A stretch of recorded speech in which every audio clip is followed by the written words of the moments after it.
السلام علیکم ورحمۃ اللہ وبرکاتہ ان الحمد للہ نحمده ونستعینه ونستغفره ونعوذ باللہ من شرور انفسنا ومن سیئات اعمالنا من يهده الله فلا مضل له ومن يضلل فلا هادي له أشهد أن لا إله إلا الله وحده لا شريك له وأشهد أن محمدا عبده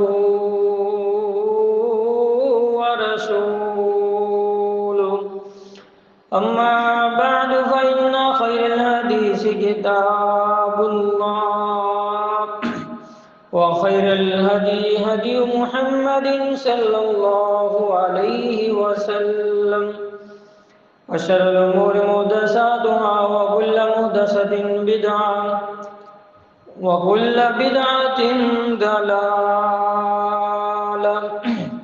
وكل ضلالة في النار يا أيها الذين آمنوا اتقوا الله حق تقاته ولا تموتن إلا وأنتم مسلمون يا أيها الناس اتقوا ربكم الذي خلقكم من نفس واحدة وخلق منها زوجها وبث منهما رجالا كثيرا ونساء واتقوا الله الذي تساءلون به والأرحام إن الله كان عليكم رقيبا يا أيها الذين آمنوا اتقوا الله وقولوا قولا سديدا يصلح لكم أعمالكم ويغفر لكم ذنوبكم ومن يطع الله ورسوله فقد فاز فوزا عظيما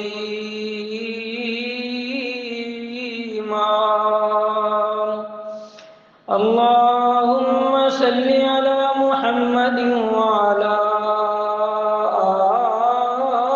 آل محمد كما صليت على إبراهيم وعلى آل إبراهيم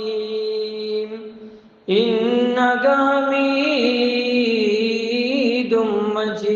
مجيد اللهم بارك على محمد وعلى آل محمد كما باركت على إبراهيم وعلى آل إبراهيم إنك حميد مجيد يا أيها الناس كلوا مما في الأرض حلالا طيبا ولا تتبعوا خطوات الشيطان إنه لكم عدو مبين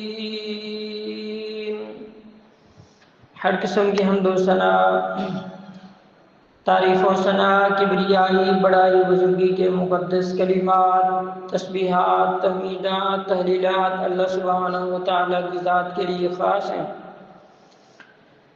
حمد و ثنا کے بعد لا تعداد انگن بے شمار بے حد و حساب لاکھوں کروڑ بار درود و سلام آقا کائنات رحمت للعالمین امام الانبیاء جناب محمد رسول اللہ صلی اللہ علیہ وآلہ وسلم کی ذات گرامی اقدس پر لاکھوں کروڑ بار درود و سلام کی بارشیں ہوں۔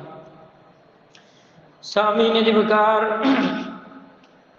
رسول اللہ صلی اللہ علیہ وآلہ وسلم کی زندگی ہمارے لیے بہترین نمونہ ہے، اور اللہ کے پیارے رسول صلی اللہ علیہ وآلہ وسلم کی زندگی کا ہر پہلو اللہ تعالیٰ نے محفوظ کر دیا ہے، اور اللہ کے پیارے حبیب علیہ السلام نے زندگی کے ہر شعبے میں رہنمائی فرمائی ہے۔ صرف نماز کے بارے میں نہیں، روزے، زکوٰۃ اور حج کے بارے میں ہی نہیں، بلکہ ہمارا دین اللہ کے پیارے رسول صلی اللہ علیہ وسلم کی حیات طیبہ سے ہمیں زندگی کے ہر معاملے میں رہنمائی ملتی ہے۔ اگر ہم غور کریں تو ہمارا دین ہمیں کھانے پینے کے آداب بھی سکھاتا ہے۔ دنیا کے اندر آپ دیکھتے ہیں بہت سارے لوگ جو اپنے آپ کو بڑے مہذب اور بڑے ماڈرن سمجھتے ہیں، لیکن اگر ان کا کھانے پینے کا انداز، لائف سٹائل دیکھا جائے تو جانوروں سے بھی بدتر ہے۔ جو اللہ تعالیٰ نے اپنے پیارے پیغمبر علیہ السلام کے ذریعے ہمیں کھانے کا طریقہ بتا دیا ہے، پانی پینے کا طریقہ بتا دیا ہے، وہ دنیا کے اندر سب سے بہترین ہے۔ کوئی شخص دنیا کا اسے غیر مہذب نہیں کہہ سکتا، اور مہذب ترین طریقے، بہترین طریقے جو ہیں وہ ہمارے دین نے ہمیں سکھا دیے ہیں۔ اس لیے کھانے پینے کے حوالے سے ہمیں اسلام رہنمائی کرتا ہے، ہمیں چاہیے اسی طرح ہی کھانا پینا چاہیے۔ سورۃ البقرہ کی آیت نمبر 168 میں نے آپ کے سامنے تلاوت کی ہے۔ اللہ سبحانہ و تعالیٰ فرماتے ہیں، یا ایھا الناس کلوا مما فی الارض حلالا طیبا، اے لوگو زمین کے اندر جو پاکیزہ چیزیں ہیں، حلال چیزیں جو ہیں، طیب چیزیں جو ہیں ان کو کھاؤ۔ ولا تتبعوا خطوات الشیطان، اور شیطان کے قدموں کی پیروی نہ کرنا، شیطان کا کہا نہ ماننا۔ انہ لکم عدو مبین، شیطان تمہارا کھلا دشمن ہے۔ یعنی کھانے پینے کے حوالے سے سب سے پہلی چیز یہ ہے کہ جو چیز آپ کھانے لگے ہیں یا جس چیز کو آپ پینے لگے ہیں، کیا وہ ہماری صحت کے لیے ٹھیک ہے؟ کیا وہ حلال ہے؟ کیا وہ طیب ہے؟ اگر وہ حلال ہے اور طیب ہے تو پھر اس چیز کو کھایا جائے اور پیا جائے۔ تو یہ اگر ہم اس چیز کا حلال اور حرام کا خیال نہیں کریں گے تو پھر اس کا انسان کی صحت کے اوپر بھی اثرات ہیں، انسان کی زندگی کے اوپر بھی بڑے اثرات ہوتے ہیں۔ جس طرح ایک بندہ شراب پیتا ہے، اس کی باڈی پر کس قدر برے اثرات پڑتے ہیں کہ اس کی عقل معوف ہو جاتی ہے، اس کو صحیح اور غلط کی تمیز ہی نہیں رہتی۔ اسی طرح جو شخص اور حرام چیزیں کھاتا ہے، پیتا ہے، تو اس کی ساری باڈی کے اوپر بھی اور اس کے جو افعال ہیں ان تمام چیزوں کے اوپر، بلکہ اس کی پوری زندگی کے اوپر اس کا اثر پڑتا ہے۔ اگر اچھی خوراک کھائے گا، پاک اور طاہر اور طیب کھائے گا، تو اللہ سبحانہ و تعالیٰ اس کی خوراک کی وجہ سے اللہ سبحانہ و تعالیٰ اس کی زندگی کو بہترین بنا دے گا۔ اس لیے مجھے یاد آیا، ایک قاری صاحب تھے، بچے کو سبق پڑھاتے، حفظ کرواتے، لیکن وہ بچے کو جو سبق یاد کرواتے اس کو بھول جاتا۔ بڑی محنت کرتے، بچہ بھی بڑے شوق سے پڑھتا اور والدین کا بھی بڑا شوق تھا۔ حالانکہ تعلیم کے اندر یہ تینوں چیزیں بڑی اہم ہیں، استاد کا کردار ہے، بچے کا کردار ہے، والدین کا کردار ہے۔ جب تینوں چیزیں ہی بڑی ٹھیک ہیں، یعنی بچہ پڑھنا چاہتا ہے، استاد پڑھانا چاہتا ہے، والدین پڑھانا چاہتے ہیں، لیکن اس کے باوجود بچے کے ذہن میں نہیں آتا، بھول جاتا ہے، کیا وجہ ہے؟ تو استاد نے اس کے والدین کو بلایا، ان سے بات چیت کی، تو انہوں نے کہا آپ بچے کو کیا خوراک دیتے ہیں؟ کہا ہمارا جو بچہ ہے صبح گھر سے کھاتا ہے اور دوپہر سے باہر سے کھا لیتا ہے، یہ جب آتا ہے تو باہر کی چیزیں یوز کرتا ہے، استعمال کرتا ہے۔ تو کہا آپ ایسے کریں کہ اس کو باہر کی چیزیں بند کر دیں۔ تو انہوں نے باہر کی چیزوں کو بند کر دیا تو اس بچے کو سبق یاد ہونا شروع ہو گیا۔ صرف باہر کی چیزیں کہ وہ کس طرح بنائی گئی ہیں ان کو تیار کیا گیا ہے، اور ایک ماں ہے اس نے بسم اللہ پڑھ کے اللہ کے پاک کلام کے ساتھ اچھے طریقے سے پاک صاف کر کے چیزوں کو تیار کیا ہے، اور ایک چیز پتہ نہیں ناپاک اور کس طریقے کے ساتھ بنائی گئی ہے، تو اس کے اتنے زیادہ اثرات ہوتے ہیں۔ یہ میں نے آپ کے سامنے ایک مثال رکھی ہے۔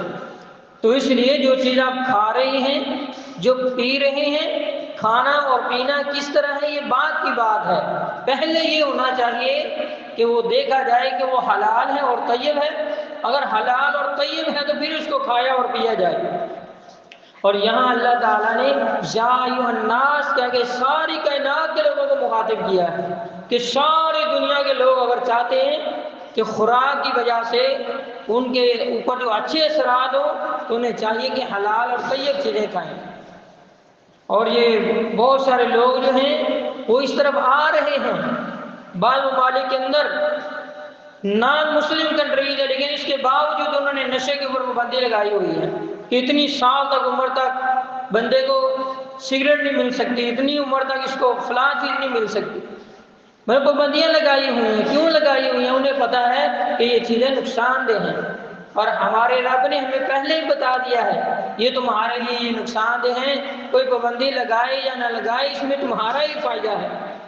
دوسرے مقام میں اللہ تعالیٰ نے فرمایا یا ایھا الذین آمنوا کلوا من طیبات ما رزقناکم, اے ایمان والو جو پاکیزہ رزق ہم نے تمہیں دیا اس میں سے کھاؤ. اللہ تعالیٰ نے جو پاکیزہ رزق دیا ہے اس میں سے کھاؤ, پاکیزہ چیزوں کو کھایا جائے. تو یہ ہمارا دین ہماری رہنمائی کرتا ہے کہ حلال اور حرام کا خیال رکھا جائے. ہمارے اس بات کا خیال نہیں رکھا جاتا. نبی علیہ الصلوۃ والسلام نے فرمایا لا يدخل الجنت جسد غذی بحرام, ایسا جسم کبھی جنت کے اندر نہیں جائے گا جو حرام مال سے پلا ہوا ہے. آپ دیکھیں ہم اپنے بچوں کو جو خوراک دے رہے ہیں کیا وہ حلال ہے یا حرام ہے؟ ضروری نہیں کہ وہ حرام, سور کا گوشت حرام ہے, مردار حرام ہے, غیر اللہ کے نام کا دیا ہوا حرام ہے اور اس طرح کی چیزیں یہ جن کو حرام کہا گیا, مردار حرام ہے. تو یہی حرام نہیں بلکہ جو حلال طریقے سے مال کمایا ہوا نہیں ہے وہ بھی حرام ہے. اس لیے کہ آپ اپنی اولاد کو کہیں رشوت کی کمائی سے تو نہیں کھلا رہے, کہیں سود کا تو نہیں دے رہے, کہیں آپ لوگوں کا حق دبا کر تو نہیں دے رہے. اگر آپ اپنے بچوں کو اور خود حرام کھا رہے ہیں تو نبی علیہ السلام نے اپنی پاک طاہر طیب زبان سے فرما دیا لا يدخل الجنت جسد غذی بحرام, ایسا جسم کبھی جنت میں نہیں جائے گا جو حرام سے پلا ہوا ہے. اس لیے بڑے غور و فکر کی ضرورت ہے. ہر بندے کو سوچنا چاہیے میں یہ ڈیوٹی کر رہا ہوں, کیا میں اس کا حق ادا کر رہا ہوں یا نہیں کر رہا, ٹائم پاس کر رہا ہوں, کیا کر رہا ہوں. اس لیے ہر بندے کو اس بات کا احساس ہونا چاہیے کہ میں نے جو رزق کمانا ہے وہ حلال کر کے لے کے جانا ہے, حرام نہیں کھلانا. نبی رحمت علیہ السلام نے آج سے کتنے 100 سال پہلے کئی صدیاں گزر گئیں, آپ نے فرمایا یاتی علی الناس زمان, لوگوں پہ ایک زمانہ ایسا آنے والا ہے, لوگوں پہ ایک وقت ایسا آنے والا ہے لا یبالی المرء ما اخذ منہ امن الحلال ام من الحرام. صحیح بخاری کے اندر اللہ کے محبوب علیہ السلام نے فرمایا لوگوں پہ ایسا زمانہ آئے گا کہ کوئی بندہ اس کی پرواہ ہی نہیں کرے گا کہ جو رزق اس کو دیا جا رہا ہے, جو مال وہ کما رہا ہے, کیا وہ حلال ہے یا حرام ہے. یعنی اسے فکر نہیں ہوگی, اسے بس ایک ہی فکر ہوگی کہ مال آنا چاہیے, پیسہ آنا چاہیے, بس اور کوئی فکر نہیں ہے. حلال آ رہا ہے کوئی بات نہیں, حرام آ رہا ہے کوئی بات نہیں, حلال اور حرام کی آمیزش ہو رہی ہے کوئی بات نہیں. اس لیے نبی علیہ السلام نے آج 1450 سال قبل فرما دیا تھا کہ لوگ اس بات کی پرواہ نہیں کریں گے. حالانکہ یہ بڑی اہم چیز ہے کہ حلال اور حرام کو سمجھا جائے. اور بڑی مشہور حدیث اللہ کے پیارے محبوب علیہ السلام نے فرمایا تھا قیامت کا دن ہوگا, 5 سوالوں کے جواب جب تک آدم کا بیٹا نہیں دے گا اس وقت تک اپنے قدم کو بھی نہیں ہلا سکے گا. بڑا مشہور روایت ہے. ان میں سے 2 سوال کیا تھے؟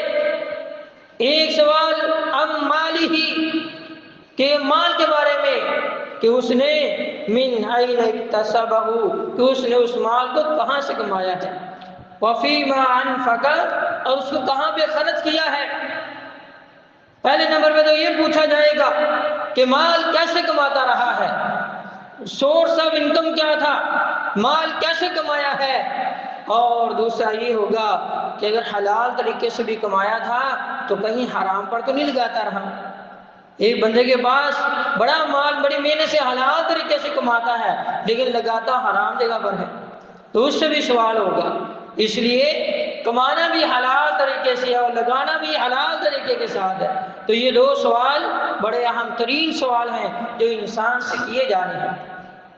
اس لیے کھانے پینے سے پہلے یہ دیکھ لیں کہ چیز حلال ہے یا حرام ہے، ہم جس چیز کو لے رہے ہیں وہ حلال طریقے سے آئی ہے یا حرام طریقے سے آئی ہے، اس کا کھانا جائز ہے یا شرعاً اس کا کھانا جائز نہیں ہے، اس چیز کو ضرور دیکھا جائے۔ اس کے بعد آپ کھانا کھانے لگے ہیں تو سب سے پہلے ہمارا دین ہمیں طہارت اور پاکیزگی اور صفائی کا درس دیتا ہے۔ آپ اپنے ہاتھوں کو اچھے طریقے سے دھو لیں، کہیں ہو سکتا ہے ہاتھوں کے اوپر جرمز لگے ہوئے ہوں، جراثیم ہو یا اور گندگی لگی ہوئی ہو، اپنے ہاتھوں کو اچھے طریقے سے دھو لینا چاہیے۔ پھر کھانا کھاتے ہوئے بیٹھ کر کھانا اور بسم اللہ پڑھ کر کھانا کھانا چاہیے، بسم اللہ کے بغیر کھانا نہیں کھانا چاہیے۔ سیدنا حذیفہ رضی اللہ تعالیٰ عنہ فرماتے ہیں ایک دفعہ ہم اللہ کے پیارے رسول صلی اللہ علیہ وسلم کے ساتھ بیٹھے ہوئے تھے اور کھانا کھا رہے تھے، اتنی دیر میں ایک بچی دوڑتی ہوئی آئی اور اس نے آ کے اپنا ہاتھ تیزی کے ساتھ کھانے کی طرف بڑھا دیا۔ اللہ کے پیارے رسول صلی اللہ علیہ وسلم نے اس بچی کے ہاتھ کو پکڑ لیا، ایسے لگتا تھا صحابی رسول فرماتے ہیں کہ یوں محسوس ہوتا تھا جیسے کوئی اس کو کھینچ کر تیزی کے ساتھ اس کھانے کی طرف لا رہا تھا۔ اتنی تیزی کے ساتھ وہ آئی اور کھانے کے اوپر اس نے ہاتھ بڑھا دیا۔ اللہ کے پیارے محبوب علیہ السلام نے اس کے ہاتھ کو پکڑ لیا اور اللہ کے رسول صلی اللہ علیہ وسلم نے فرمایا یہ شیطان جو ہے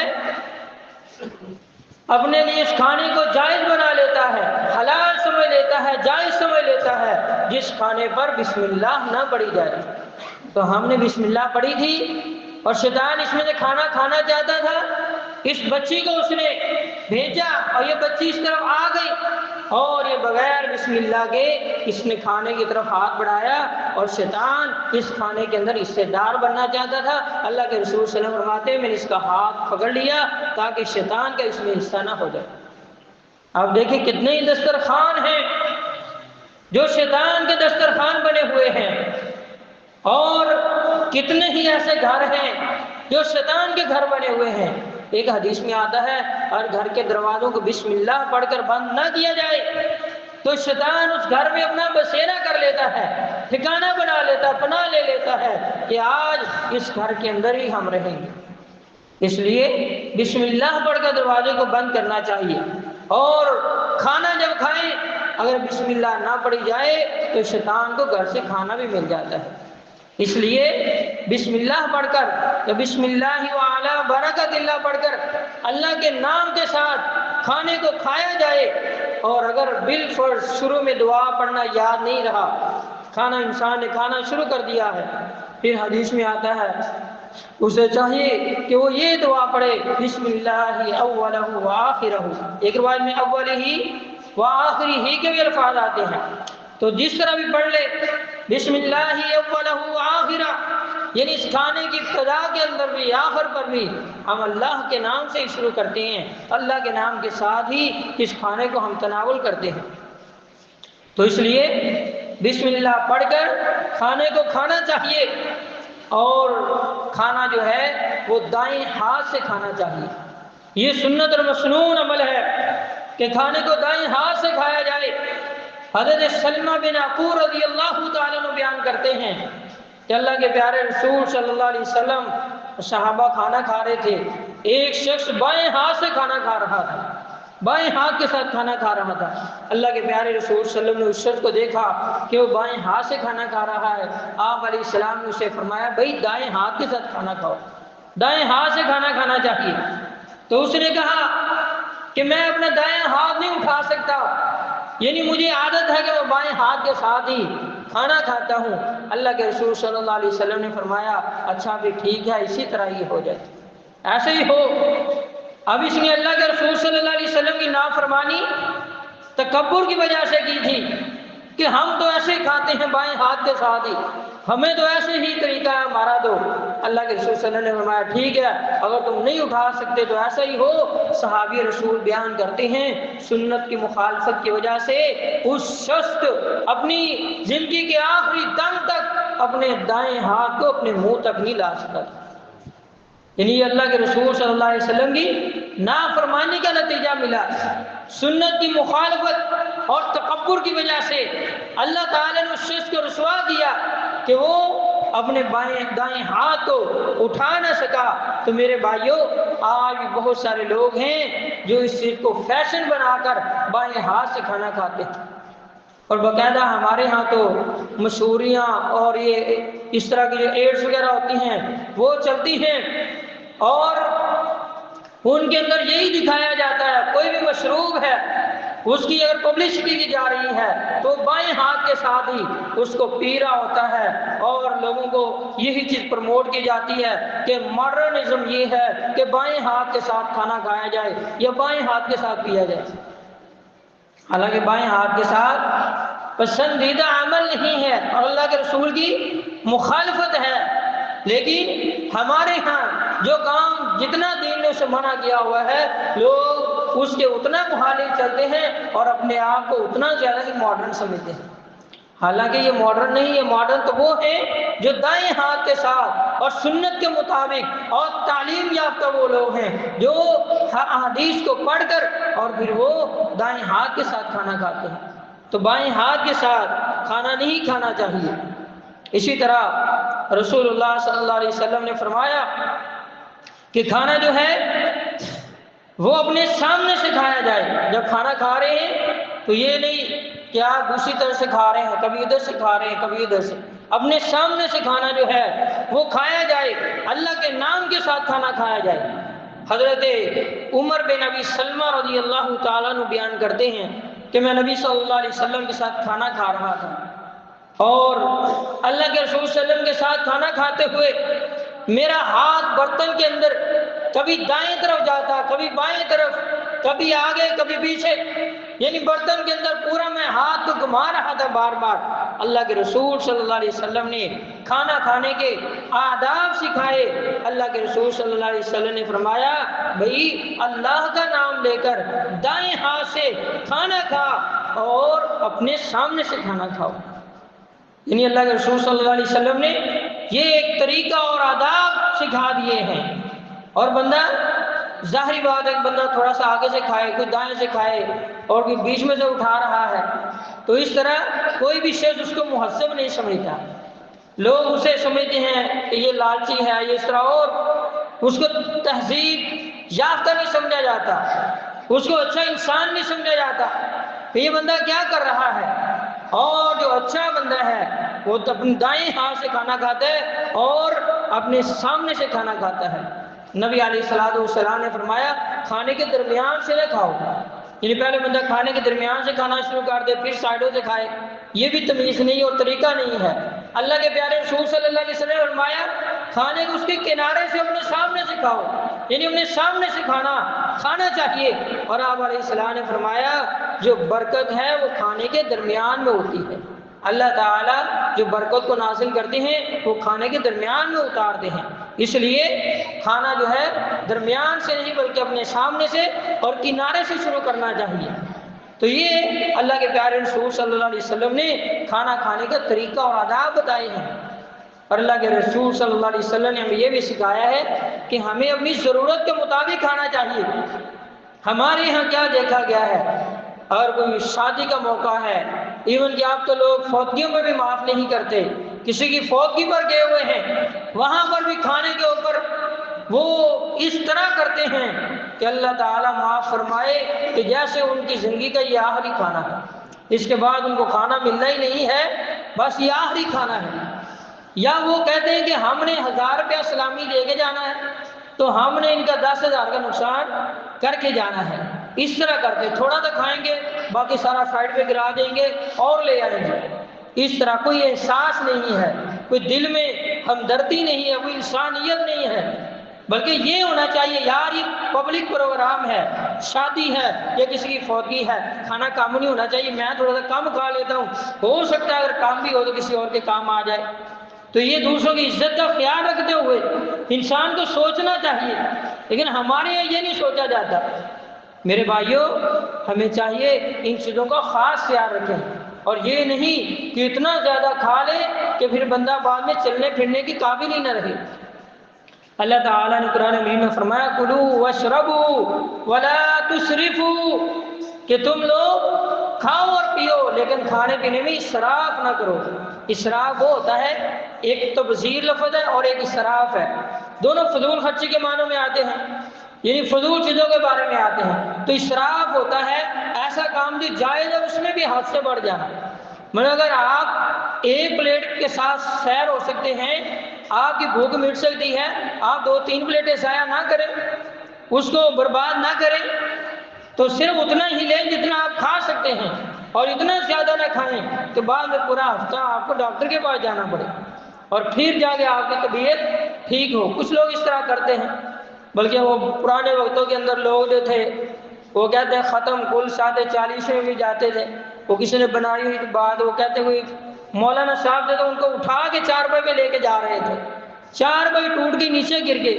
حکیم صاحب آئے، انہوں نے کہا مولانا صاحب تھوڑا کھا لینا تھا۔ انہوں نے بھی ہم نے تو تھوڑا ہی کھایا ہے، اصل تو انہوں نے کھایا جو ادھر ہی شہید ہو گئے۔ تو انہوں نے کہا ہم تو اتنا، تو یہ ہمارا دین نہیں ہے، یہ محمد رسول اللہ صلی اللہ علیہ وسلم کا لایا ہوا دین نہیں ہے۔ اللہ کے رسول نے یہ نہیں سکھایا آپ اتنا کھائیں کہ آپ کی کچھ بھوک بھی باقی ہو، آپ کو مزید طلب نہ ہو، آپ بیمار نہیں ہوں گے۔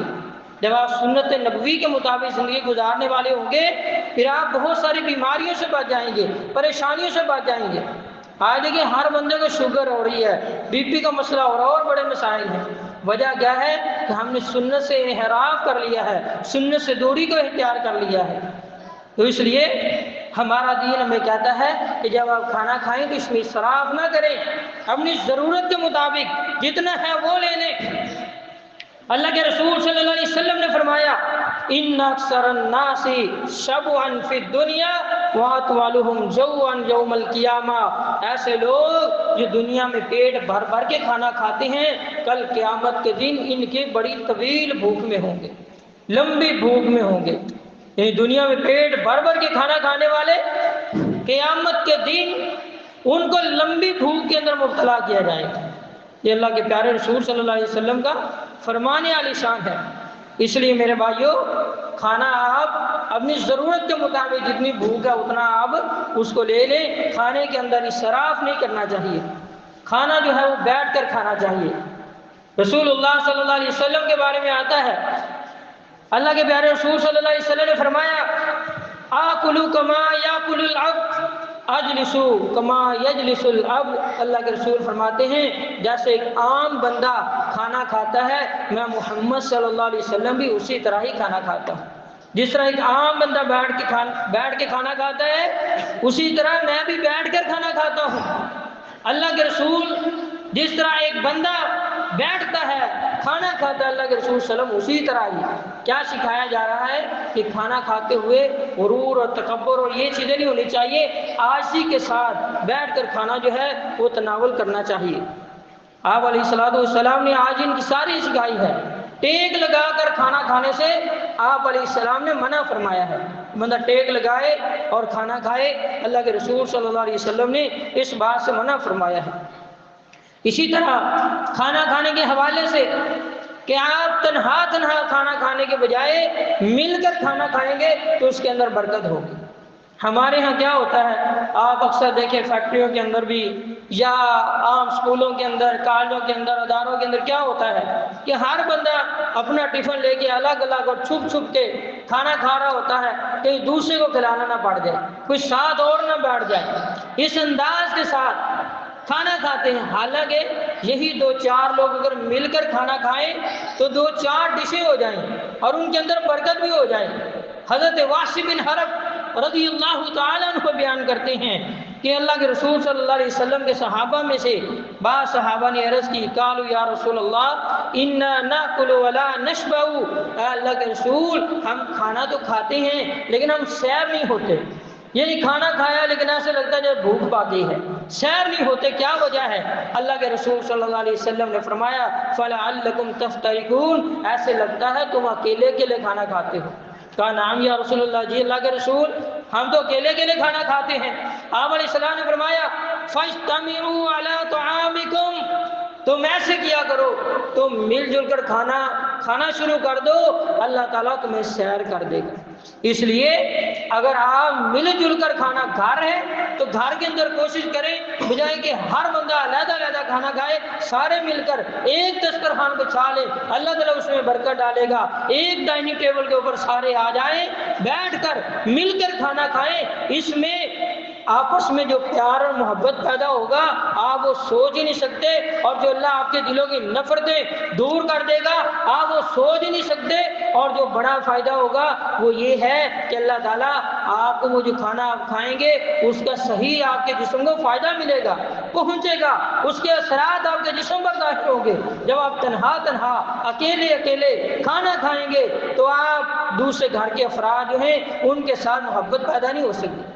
پھر ساس کہتی میری بہو نے پتہ نہیں کیا کیا اندر چھپ چھپ کے کھاتی ہے، اور جو ہے وہ بہو سوچتی ہے ساس کیا کھاتی ہے، اور ساس سوچتی پتہ نہیں بہو کیا کیا کھاتی ہے، اور پتہ نہیں میاں باہر پتہ نہیں کیا کھا کے آیا ہے، اور میاں سوچتا پتہ نہیں بیوی نے گھر میں کیا کیا بنا کے کھایا ہے۔ تو جب مل جل کے کھائیں گے تو پتہ ہوگا بھئی ہم سب نے یہی کھایا ہے، اور اس کے اندر برکت ہوگی۔ اللہ کے رسول صلی اللہ علیہ وسلم نے فرمایا کہ تم کھانا اس طرح کھاؤ، مل جل کر کھاؤ گے، اللہ سبحانہ و تعالیٰ تمہیں برکتیں عطا کر دے گا۔ اسی طرح اگر کھانا کھا رہے ہیں تو کھانا کھاتے ہوئے اگر آزان ہو جائے تو پھر کیا کرنا ہے؟ نبی علیہ الصلوۃ والسلام نے فرمایا لا صلاۃ بحضرۃ الطعام ولا وهو يدافع الاخبثان، جب کھانا موجود ہو، آپ کھانا کھا رہے ہیں اور اس کے علاوہ اگر آپ کو پیشاب یا پخانہ آ گیا ہے اور نماز کا وقت ہو گیا ہے تو پہلے آپ کھانا کھا لیں یا اپنی قضائے حاجت کو پورا کر لیں، اس کے بعد نماز ادا کریں۔ اگر آپ کھانا چھوڑ کر نماز کریں گے اللہ تعالیٰ اس نماز کو قبول نہیں فرماتے۔ لا صلاۃ، آپ نے فرمایا وہ نماز نہیں ہوتی، کیونکہ بندے کو کھانے کی فکر ہوگی کہ یار میں کھانا کھا لیتا، کھانا جا کر میں نے کھانا ہے، اس کے اندر میں خشوع و خضوع پیدا نہیں ہوگا۔ اور اسی طرح اگر بندے کو قضاء حاجت کا مسئلہ ہے اور وہ نماز پڑھنا شروع کر دیتا ہے، ساری نماز کے اندر اس کا خیال اسی طرح بھی رہے گا، اس لیے وہ صحیح طریقے سے نماز ادا نہیں کر سکے گا۔ اس لیے اللہ کے رسول نے فرمایا بھائی اگر کھانا کھا رہے ہیں اذان ہو گئی ہے تو آپ پہلے کھانا کھا لیں پھر جا کے نماز ادا کر لیں۔ اگر واش روم میں قضاء حاجت ہے تو آپ قضاء حاجت سے فارغ ہو جائیں پھر نماز ادا کریں۔ یہ ہمارا دین ہمیں ساری آسانیاں سکھاتا ہے۔ تو میرے بھائیوں اسی طرح کھانا کھاتے ہوئے جو ضروری چیز ہے وہ یہ ہے کھانا کھاتے ہوئے کھانے میں عیب نہ نکالیں۔ کھانا اگر آپ کو پسند نہیں آیا تو حدیث میں آتا ہے اللہ کے رسول اگر پسند نہ ہوتا اللہ کے رسول اس کو چھوڑ دیتے، لیکن عیب کبھی اللہ کے رسول صلی اللہ علیہ وسلم نے کھانے میں نہیں نکالا۔ اس کی وجہ کیا ہے کہ جس نے بڑی محنت کے ساتھ کھانے کی ایک ایک چیز کو جوڑ کے بنایا ہے، پکایا ہے، گرمی کے اندر سردی کے اندر چولہے کے اوپر کھڑے ہو کر اس کو جب آپ کا ایک جملہ کہ یہ پتہ نہیں کیا بنا دیا ہے آگے اچھا نہیں بنا، اس کی ساری محنت ضائع ہو جائے گی۔ اس لیے اللہ کے رسول صلی اللہ علیہ وسلم نے عیب نہیں نکالا کھانے میں، بس اس کو چھوڑ دیا، کھایا نہیں ہے۔ تو یہ ایک تعلیم اللہ کے رسول صلی اللہ علیہ وسلم کی۔ اسی طرح آپ کھانا بیٹھ کر کھائیں، کھڑے ہو کر کھانا نہیں کھانا چاہیے، اور اسی طرح پانی بھی بیٹھ کر پینا چاہیے۔ اللہ کے رسول صلی اللہ علیہ وسلم جب پانی پیتے اللہ کے رسول صلی اللہ علیہ وسلم 3 سانسوں میں پیتے، مطلب یہ کہ جب ایک گلاس پانی پی رہے تو 3 دفعہ اللہ کے رسول سانس لیتے، ایک گھونٹ لیا پھر سانس لیا پھر دوسرا، اور اس طرح 3 دفعہ اللہ کے رسول صلی اللہ علیہ وسلم پیتے۔ اور اسی طرح اللہ کے رسول صلی اللہ علیہ وسلم جو پانی پلانے والا ہوتا یا کھانا کھلانے والا ہوتا اسے دعا بھی دیتے اللہم اطعم من اطعمنی واسقی من سقانی، اے اللہ جس نے مجھے یہ کھانا کھلایا ہے اے اللہ تو بھی اسے کھانے کھلا، اے اللہ جس نے مجھے پانی پلایا ہے تو اسے پانی پلا۔ اسی طرح جب آپ کھانا کھا لیتے ہیں تو کھانا کھانے کے بعد اللہ تعالیٰ کو شکر ادا کریں۔ کھانا کھانے کے بعد مختلف دعائیں ہیں جن میں سے ایک دعا الحمدللہ الذی اطعمنی ھذا ورزقنی من غیر حول منی ولا قوہ، نبی علیہ السلام نے فرمایا جو اسے یہ پڑھتا ہے غفر لہ ما تقدم من ذنبہ، اللہ تعالیٰ اس کے گزشتہ زندگی کے گناہوں کو معاف کر دے۔ اسی طرح الحمدللہ الذی اطعمنا وسقانا وجعلنا من المسلمین، یہ والی دعا پڑھ لیں۔ اسی طرح اور دعائیں ہیں اللہ کے رسول صلی اللہ علیہ وسلم نے سکھائی، الحمدللہ الذی اطعم وسقا، اللہ کے رسول صلی اللہ علیہ وسلم نے اس طرح یہ والی جو دعائیں ہیں، جو بھی دعائیں کھانا کھانے کے بعد کی، آپ ان دعاؤں کو بڑے اچھے طریقے کے ساتھ، اور پانی بیٹھ کر پینا چاہیے۔ ہمارے ہاں اس کے اندر بھی اختلاف پایا جاتا ہے، بعض کہتے ہیں کھڑے ہو کر پانی پینا جائز ہے، بعض کہتے ہیں جائز نہیں ہے۔ اس کی کیا وجہ ہے؟ اس کی وجہ یہ ہے کہ دونوں طرح کی روایات ملتی ہیں، جبکہ نبی علیہ السلام کے واضح فرامین ہے۔ آپ علیہ السلام نے فرمایا لا یشربن احدکم قائما، تم میں سے کوئی شخص بھی کھڑے ہو کر پانی نہ پیے۔ نہا عن الشرب قائما، اللہ کے رسول صلی اللہ علیہ وسلم نے کھڑے ہو کر پانی پینے سے منع فرمایا ہے۔ اسی طرح اور بھی روایتیں ہیں، ایک روایت میں اللہ کے رسول نے فرمایا جو شخص کھڑے ہو کر پانی پی لے، اگر وہ بھول کر پی رہا ہے تو اسے چاہیے کہ وہ کیا کر دے۔ اور دوسری طرف کون سی روایت ہے؟ حضرت علی رضی اللہ تعالیٰ عنہ نے کھڑے ہو کر پانی پیا اور کہا کہ لوگ یہ سمجھتے ہیں کہ کھڑے ہو کر پانی پینا مکروہ ہے، مطلب یہ روایت ہے۔ تو اللہ کے رسول صلی اللہ علیہ وسلم نے زمزم کے پانی کو کھڑے ہو کر پیا ہے، تو اس کے اندر تطبیق کیا ہے؟ عام طور پر محدثین اور علماء اہل علم اس بات کو ترجیح دیتے ہیں کہ ایک طرف قولی حدیث ہے اور ایک طرف فعلی حدیث ہے، تو قولی حدیث کو فعلی حدیث کے اوپر ترجیح حاصل ہوتی ہے۔ لہذا اللہ کے رسول صلی اللہ علیہ وسلم نے جو فرمایا ہے وہ عام حکم ہے کہ آپ کھڑے ہو کر پانی نہ پئیں، یہ عام حکم ہے، اس لیے کھڑے ہو کر پانی نہیں پینا چاہیے۔ اللہ کے رسول صلی اللہ علیہ وسلم نے اور حضرت علی نے جو پیا ہے، بعض علماء نے لکھا ہے حضرت علی رضی اللہ تعالیٰ عنہ کے علم کے اندر ہو سکتا ہے کھڑے ہو کر پانی پینے والی روایات نہ ہوں، اس وجہ سے حضرت علی نے کھڑے ہو کر پیا اور کہا کہ لوگ مکروہ سمجھتے ہیں۔ اس کا مطلب ہے کہ اس وقت لوگ بھی کھڑے ہو کر پانی پینے کو جائز نہیں سمجھتے تھے۔ اور دوسرا اللہ کے رسول صلی اللہ علیہ وسلم کا اپنا عمل ہے، اور وہ عمل اس طرح ہے جس طرح کھڑے ہو کر پیشاب نہیں کرنا چاہیے، لیکن بامر مجبوری اللہ کے رسول صلی اللہ علیہ وسلم نے کھڑے ہو کر ایک قوم کی روڑی پر کھڑے ہو کر پیشاب کیا تھا۔ تو اس سے یہ پتہ چلتا ہے کہ اگر مجبوری ہو، مطلب جس طرح آج کل کولر لگے ہوتے ہیں اور اس کے ساتھ زنجیر لگی ہوتی ہے اور بیٹھنے کی چیز نہیں ہوتی، تو وہاں ظاہری بات ہے کھڑے ہو کر بندہ پانی پیے گا۔ اسی طرح اور کوئی ایسی جگہ نہیں ہے جہاں بیٹھ کر پانی پیا جائے، تو وہاں اگر کھڑے ہو کر پی لیتا ہے تو یہ جائز ہے۔ البتہ بہتر اور افضل اور اعلیٰ ترین عمل یہ ہے کہ انسان پانی بیٹھ کر پیے، اسی طرح کھانا بیٹھ کر کھائے۔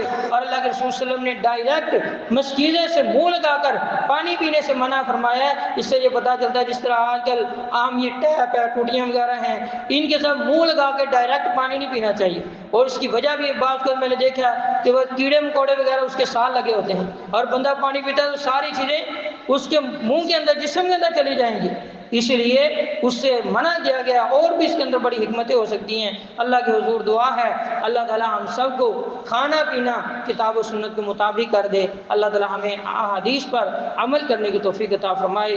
اقول قولی ھذا استغفر اللہ لی ولکم ولسائر المسلمین۔